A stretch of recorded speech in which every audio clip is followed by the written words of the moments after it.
Hello everyone.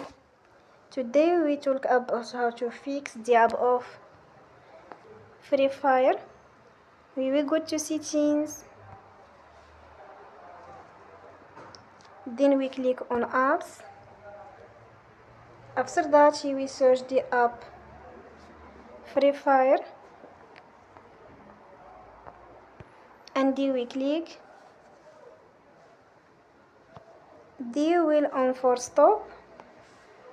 After that we go to storage. Then we click on clear cache.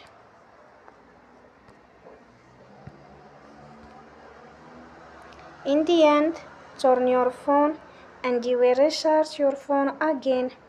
Don't forget to support us by like and subscribe. See you next time and thank you for watching.